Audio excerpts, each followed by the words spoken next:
now he's letting his knowledge work for him. And there's a big difference there. And a lot of professionals don't do that. They never let their knowledge work for them. It just works through them. Hey, superfans, Freddie D here. In this episode 194, we're joined by Justin Montgomery, founder of Pro Course Start. And he's tackling a frustration I hear from service-based pros all the time. You're great at what you do, but your income still depends on your time, your calendar, and whatever the algorithm decides this week. Justin went from nurse practitioner to building and scaling the elite nurse practitioner into an 8-figure continuing education platform. So he knows exactly what works and what doesn't.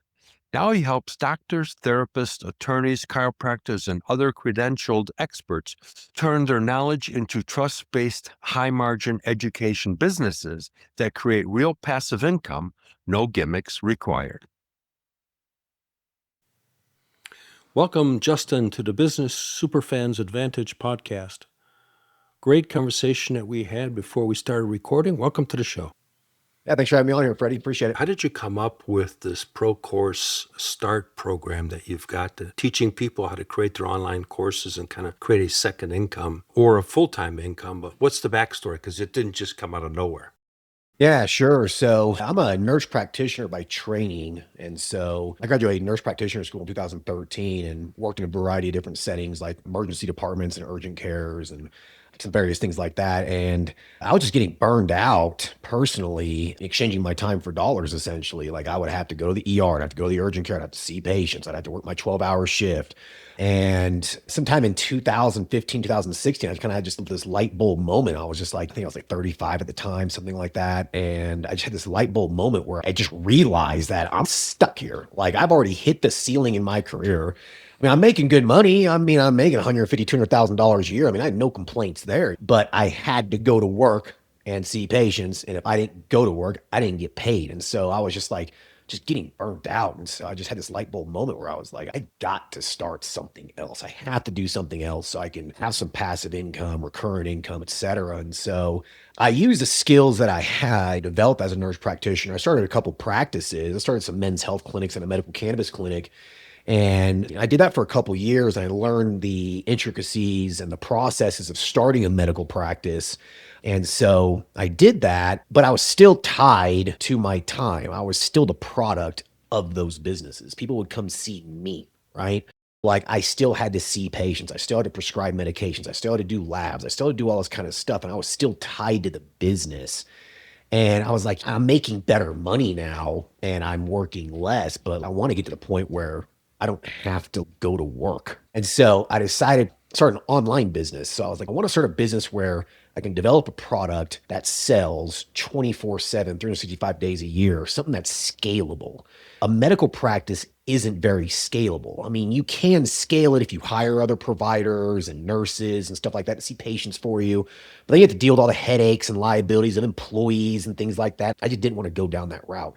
And so I started an online business called the Elite Nurse Practitioner. And so I started that in 2019, and it was a continuing education course business where we would teach nurse practitioners, physician's assistants, physicians, chiropractors on how to start their own practice. I had this experience starting my own practices, but yet I found out that a lot of providers out there had no clue how to do it. And so I basically created a course business where I would teach people how to do that.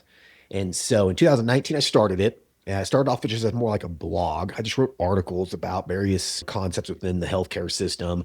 And I started building this audience, but I didn't have a product to sell. In March of 2020, right when COVID hit, I developed a course. So my very, very first course was called How to Start a Men's Health Practice. I created this course that taught people how to start a men's health practice. We went over the business aspects of it.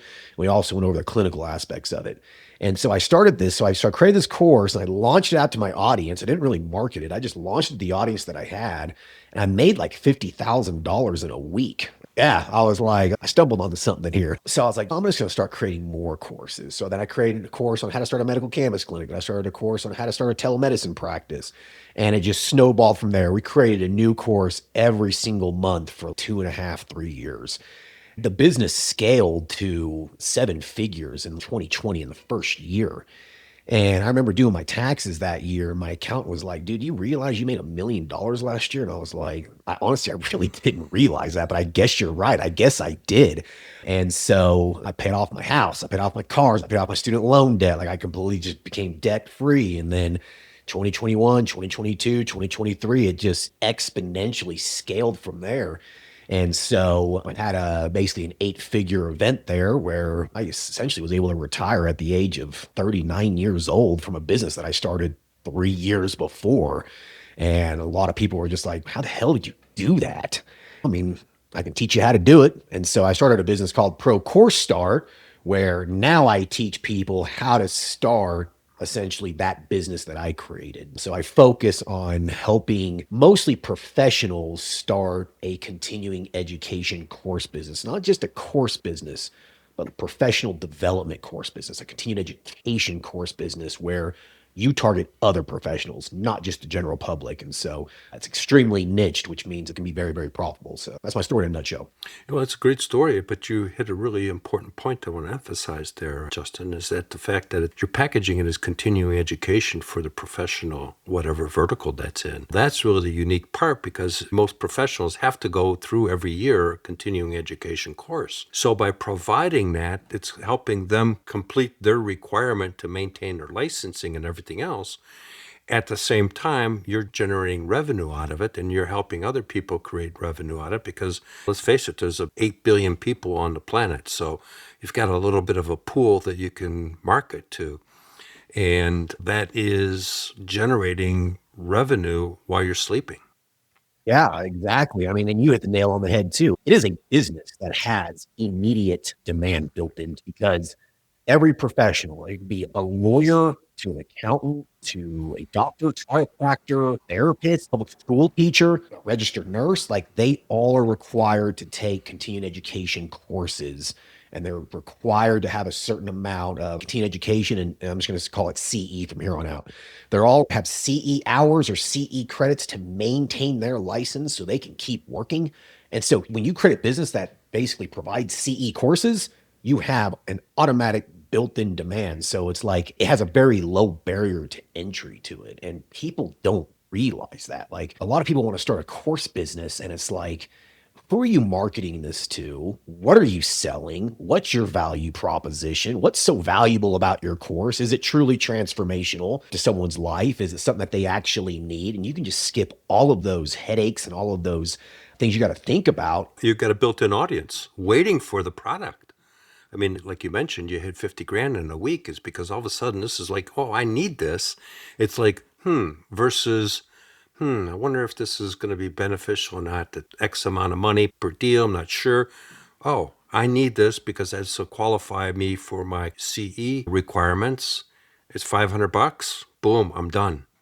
Yeah. And the beautiful thing too is that oftentimes these professionals aren't even spending their own money. Like most of these people have something called a CE stipend given to them by their employer. They can take these courses. And so oftentimes they're not even paying for it. Their employer is. And so like it's free money basically. So it's a tax write-off for them as well. Yeah, I mean, it's a brilliant business model. Yeah, no, it really is. And another thing too, people like when they want to start a business like this, they worry about how do I target these people? And will there be enough professionals to generate a certain amount of revenue to make it worth my while? And number one, you only need to have 0.5 to 1% market share of that profession to have $1 million business. So it's like if there's a profession, a lot of little professions out there, there's certain therapists and certain nurses and stuff like that, where there might only be 300,000 of these people in the entire country. If you can get 1% of those people, that's 3,000 people. And if you're selling a course for $500, do the math. That's $1.5 million. So it's like you don't need that many customers really. And targeting them online is a piece of cake. Like you can literally create an ad on YouTube or Meta, especially Meta, and you can literally just choose demographic, job title, this profession, and only those people who identify themselves as that profession are going to see your ads. So it's like your marketing dollars go a long way. A successful continuing education course business will have a return on their marketing dollars. For every dollar they spend marketing, you should be getting back anywhere between $7 to $20. It's a crazy return on your investment. Like, why invest in the stock market when you could just do that? Yeah, and it's actually economy proof. Oh, yeah. And that's why private equity companies love these kinds of businesses because it is recession proof. It doesn't matter what's going on in the world. Like these doctors, these lawyers, these accountants and stuff, they still have to have continuing education, even if we're in a depression. Like it doesn't matter. Right. Like you're still going to be making money. Yeah. Yeah. How difficult is it to put together the course? Creating the course itself is probably one of the easiest parts of starting this kind of business. Course development, especially utilizing a variety of AI tools, is pretty simple.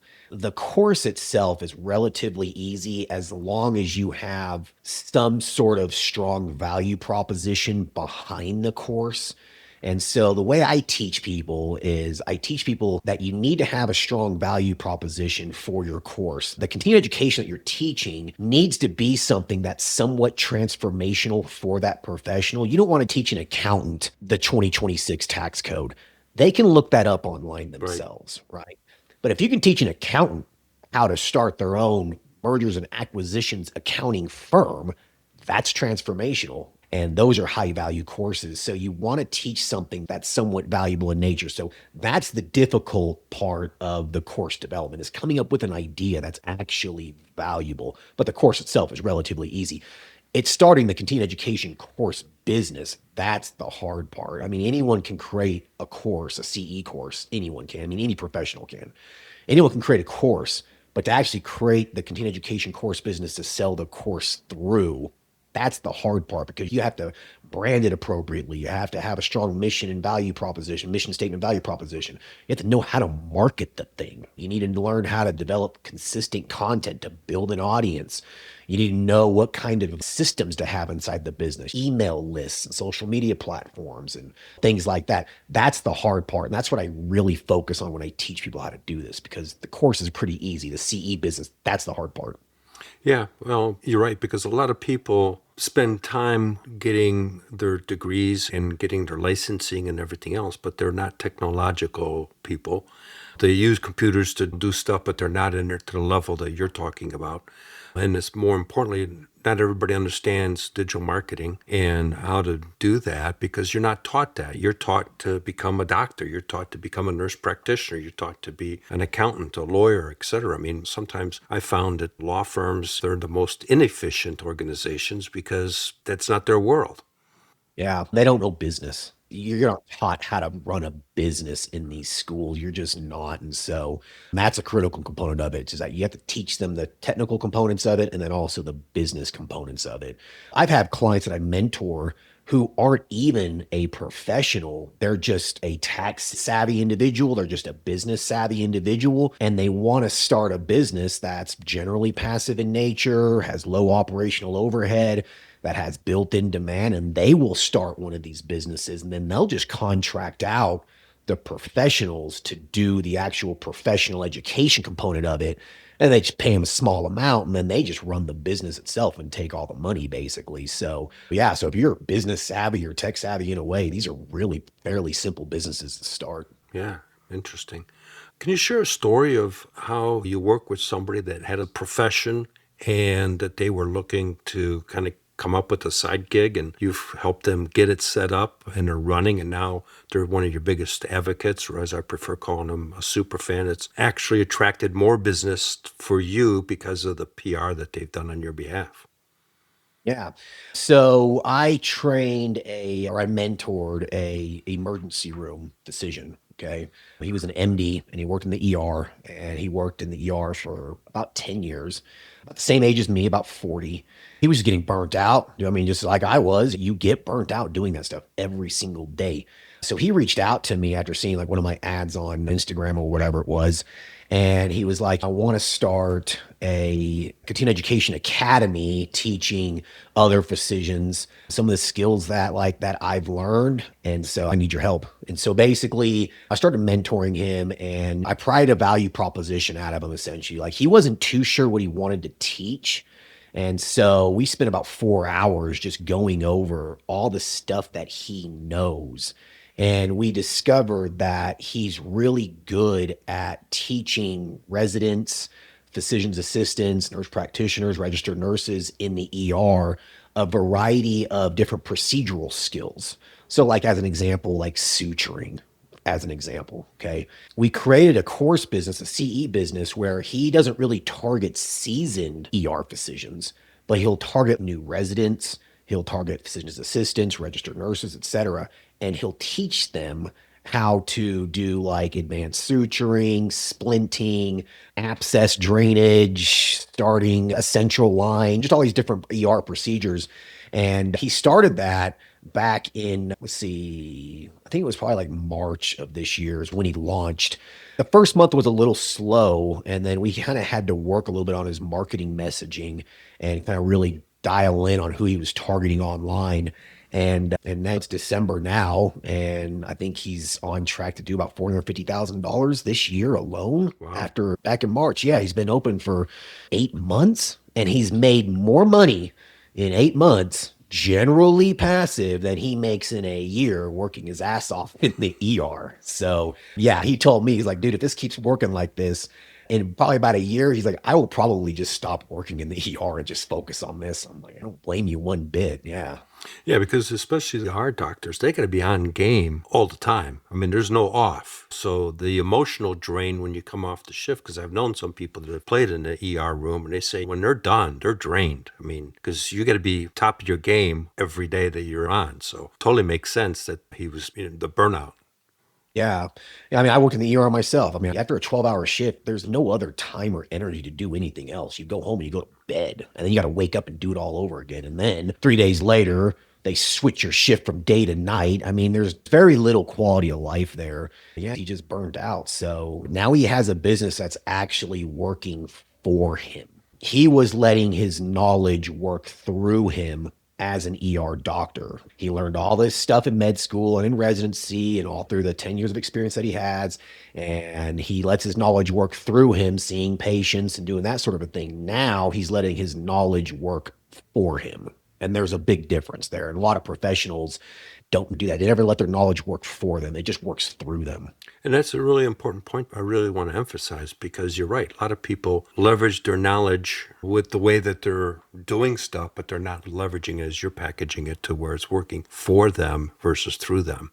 And that's really an important aspect, because really that transcends really across multitude of different businesses. It's irrelevant, whether it's sales, marketing, accounting, customer service, all that aspect. Like me, I've played on the global stage on sales and marketing. I've scaled companies millions of dollars for somebody else, but that was all through me. That was my skill set. So taking that's making me think actually, how do I can transcend that to work for me versus through me? And that's a really important point that you bring up. That's why I'm emphasizing it. Yeah, absolutely. I mean, you can continue to have your knowledge work through you and requires your time, right? Like you have to always exchange your time, letting your knowledge work through you to get results and to get stuff done.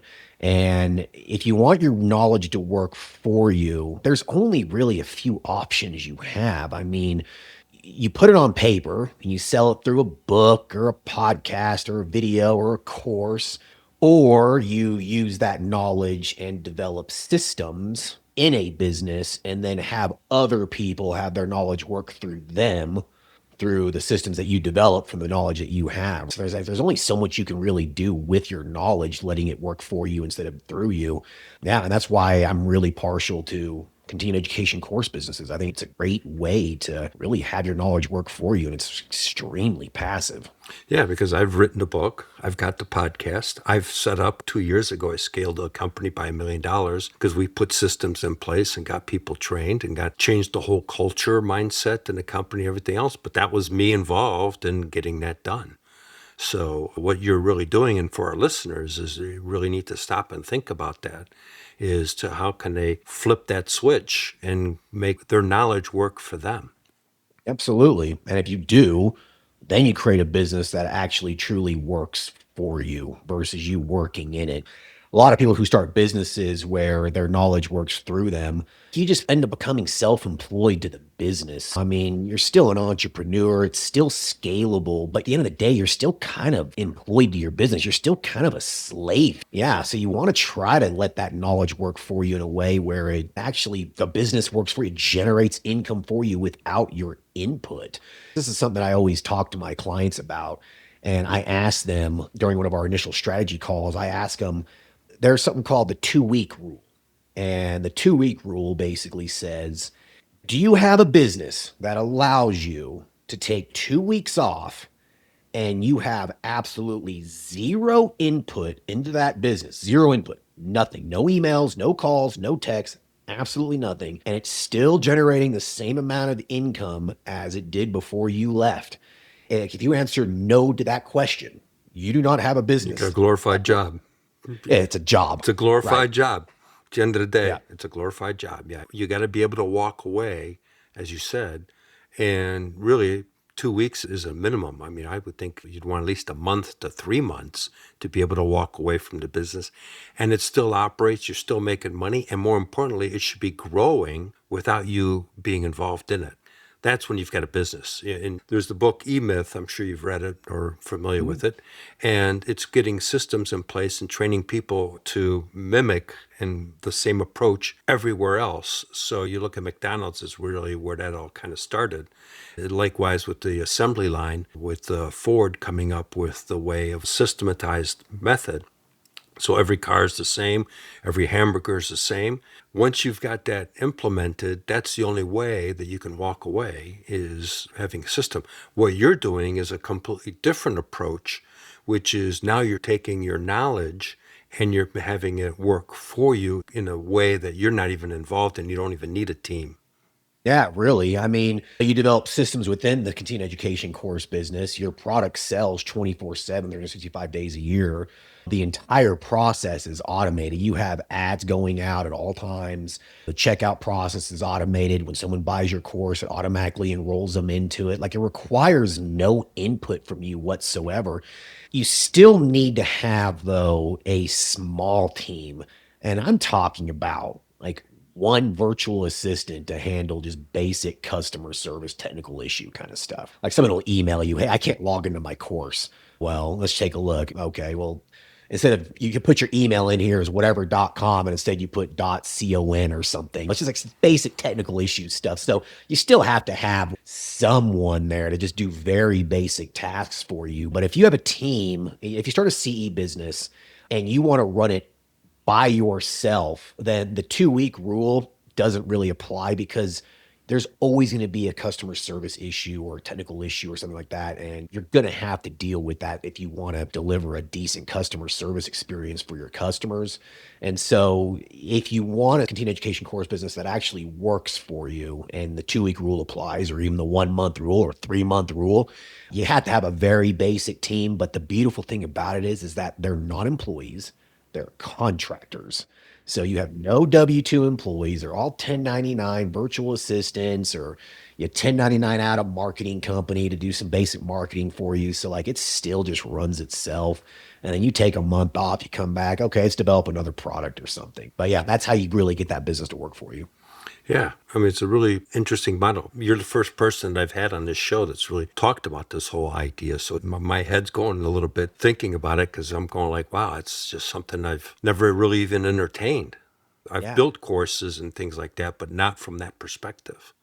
And the beautiful thing too about it, Freddie, is like if you do it right, you're talking about a margin of 80, 90%. I mean, these things just print cash. It honestly feels like you're cheating sometimes just because the margin is absolutely ridiculous. The only overhead you have, really, once it's built out, starting a continuing education course business, it'll cost you roughly between ten or $20,000 between there to start the business the right. You can do it for a lot less if you want to like really bootstrap it, but ten or $20,000 will get you a really solid CE business built with the first course and an initial marketing budget. The only expense you have after that really is paying a couple contractors to do some basic customer service work for you, some marketing work for you, and then it's just marketing. Like you're going to spend roughly between 10 to 20% of your revenue on marketing to grow the business. Outside of that, it is pure profit. Yeah. And then really you also want to get stories of the people that took the class to become a growth engine. So that's the other thing that a lot of people don't realize is that that's a growth engine, is whether it's a customer or basically it is a customer taking a course, but they need to be ignited, as I like to call it, to basically be promoting you to other people. So you got to make sure that the experience is good. And more importantly is the follow-up and maintaining engagement with those people after the fact, because especially in a service-based business, we've all had stuff done at our house by some company. They've done a great job, and then you don't hear anything from them. They never follow up 6 months later, a year later, say, hey, Justin, how's that kitchen, or how's that bathroom, or how's that furnace that we fixed thing? Just checking in, not selling, just saying, hi, we're still here.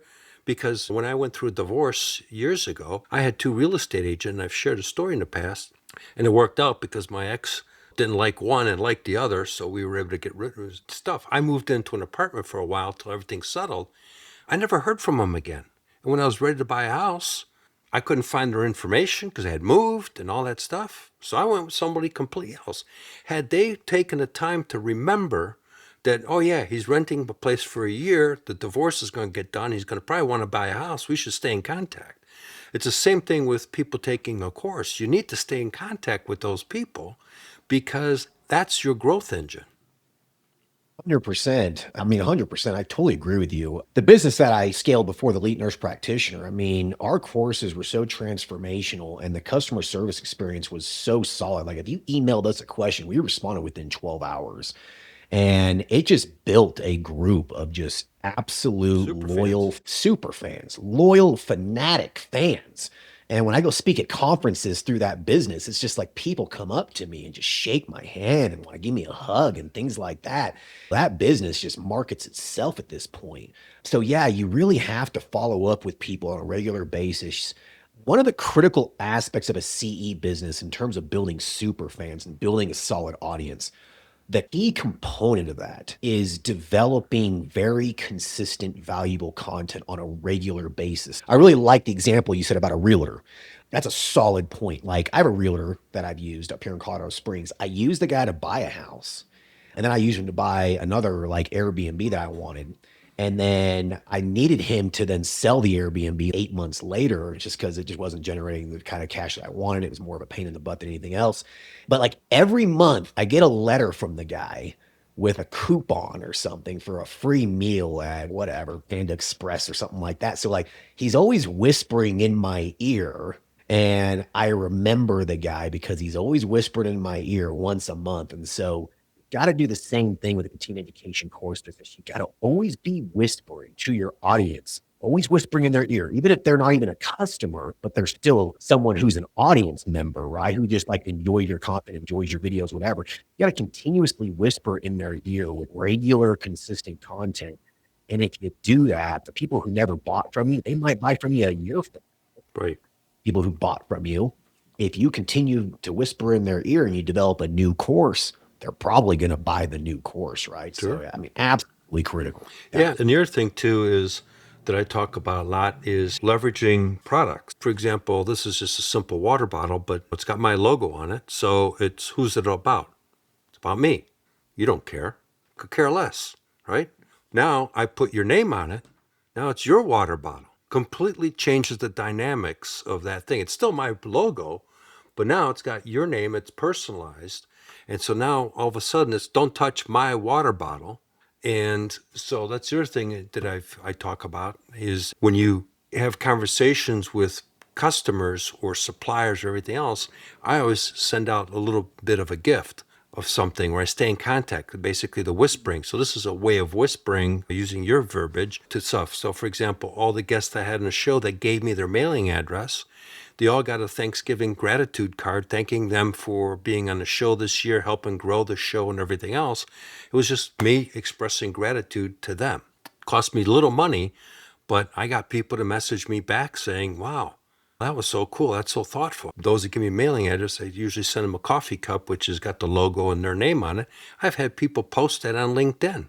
That's how I created a super fan, and they're promoting me, and I got more people wanting to be on the show.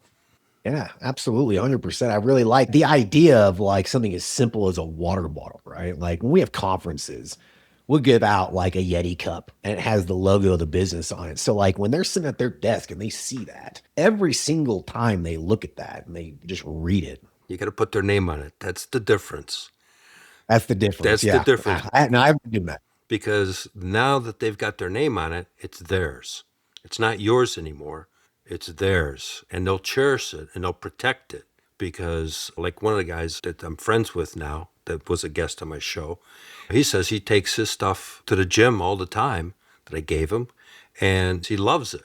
And so by putting the name, it changes it emotionally. You're changing the dynamics emotionally.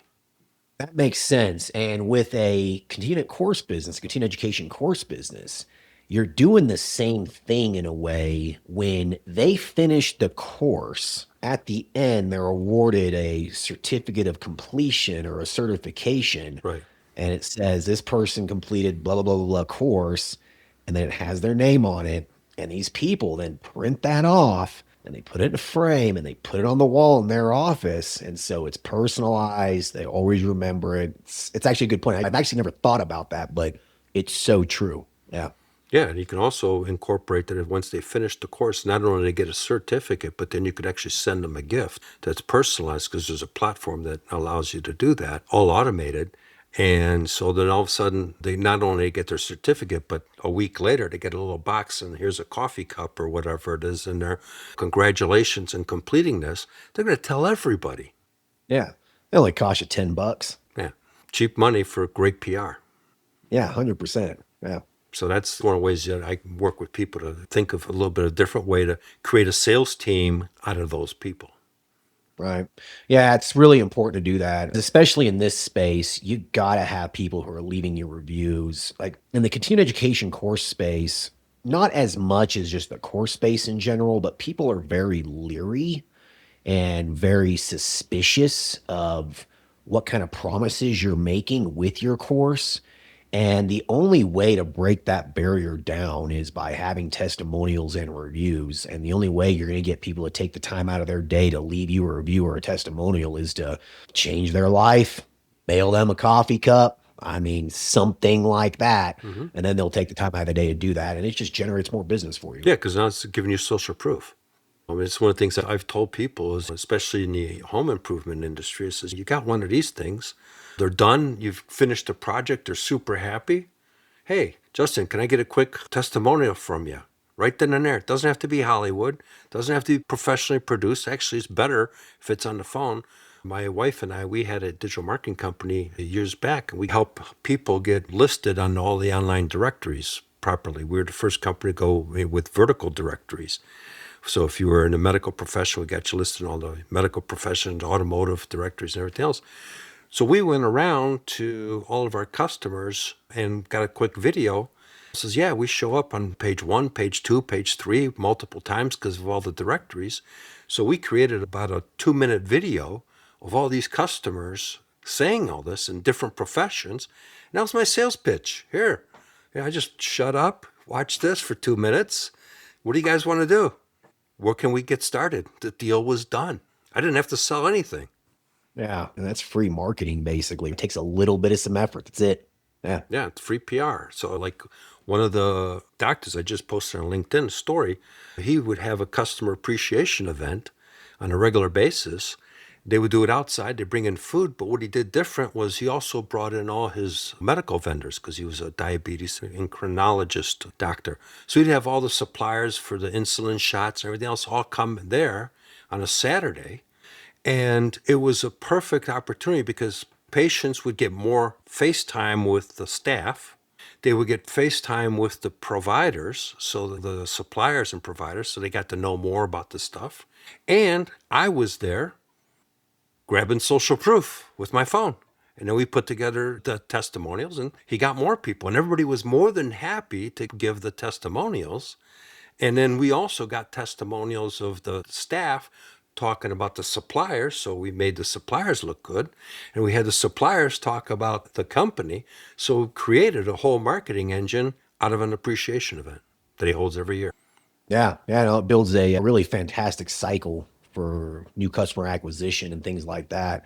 With a CE business, you can automate a lot of this. And what a lot of people don't realize is that when you create an online CE course business, like getting those reviews and those testimonials really should be one of the biggest components that you need to focus on, because it's going to be extremely difficult to scale a CE business to 7 or 8 figures, if not impossible, if you don't focus on those reviews, focus on those testimonials, and get that word of mouth snowball going and build those fans and build that audience. Without that, the only way you scale to 7 to 8 figures is by spending a ton of money marketing for new leads, because it is always cheaper to maximize the customers that you have than getting new customers. And you can either do that by having those people refer new people to you, or you extend the lifetime value of each one of those customers by selling them more products and services. And the only way you sell them more products and services is that they have to have a good experience. They're not going to waste their time unless they have a good, solid experience on the first go around. So you got to make a really good first impression. Yeah, and beyond that, when I take it a little bit further, is a guy that I know, what he would do, he's had an online marketing business that he was selling stuff through, and he minimized his churn of people as well as people returning the products that they were buying.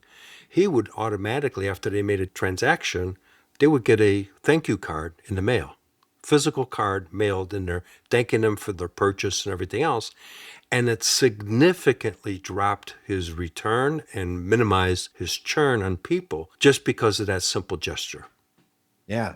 It's all it takes is something literally that simple. A simple thank you email, a small free gift, just anything like that. And it can really, really significantly improve lead generation and reduce turnover and increase the lifetime value of the customer. And yeah, it's a critical component. And I don't think people focus enough on that really with any kind of business, and especially continuing education course businesses. I see so many businesses where the owner just does not prioritize building a super fan or building an audience, and they plateau. They get stuck. Yeah. That's one of my sayings. The little things are really the big things. And the other thing is that people will crawl through broken glass for appreciation, recognition. And by recognizing those people for buying your course is the game changer. Yeah, absolutely. 100% agree with that. So as we wrap up here, Justin, how can people find you? Yeah, so you can email me directly, justin@procoursestart.com, and I will personally respond to it. I don't have a VA that responds to those emails. I will respond. So if you have any questions whatsoever, just shoot me an email. You can go to procoursestart.com or procoursestart.com/podcast/superfan, and I'll have a discount for our master class that we have on how to start a CE business, and also a way to check out our mastermind. And plus, I'm on social media too. You can just look at ProCourseStart or my name, Justin Allen Montgomery, on Facebook, Instagram, etc. Okay, we'll make sure that's in our show notes. Great conversation. Very much appreciate your time being on the show. Love to have you on the show down the road. All right, sounds good, Freddie. I appreciate you. Thank you. Thank you. So there you have it. Justin Montgomery's story is a masterclass on what happens when you stop letting your expertise only work through you and you start designing it to work for you. Justin went from a burnt-out nurse practitioner, high income but capped by the time, to building a continuing education course business with built-in demand, because professionals have to earn continuing education credits to keep their licenses, and many even have employee stipends to pay for it. The bigger takeaway? You don't need a massive audience. Justin explained how a tiny slice of a niche market can become a multi-million-dollar business when you offer specific and truly transformational. And for you as a service-based business owner, that's the move. Stop relying on more hours to grow.